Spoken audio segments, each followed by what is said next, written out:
নমস্কার, সবাইকে স্বাগত অপর্ণা কিচেনের। আজকে আমার রেসিপি লাল শাক ভাজা। তার জন্য লাল শাক খেয়ে শরীরের পক্ষে খুবই ভালো, চোখের জন্য তো ভীষণ ভালো। তাই লাল শাক ভাজার জন্য আমি লাল শাকগুলো আগে বেছে ধুয়ে পরিষ্কার করে জল ঝরিয়ে রেখে দিয়েছি।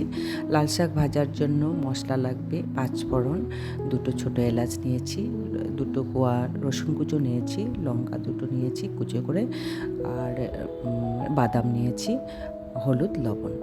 আমি কড়াটা ওভেনে বসিয়ে দিলাম। 1 চামচ তেল দিয়ে দিব। তেল গরম হয়ে গেছে। শাকের জন্য বেশি তেল লাগে না, তাই 1 চামচ দিলাম। আর 5 ফোড়ন দিয়ে দিলাম, ছোটো এলাচ দিয়ে দিলাম, রসুন কুচো দিয়ে দিলাম, লঙ্কা কুচো দিয়ে দিলাম।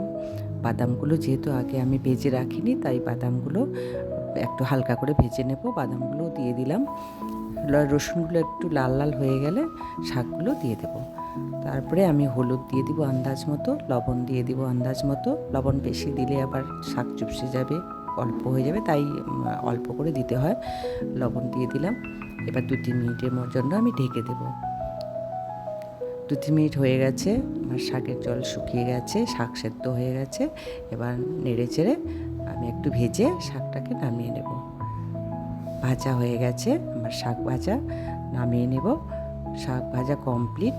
এইভাবে রান্না করলে শাক ভাজা ভীষণ টেস্টি হয়, আর গরম ভাতের সঙ্গে খেতে ভীষণ ভালো লাগে।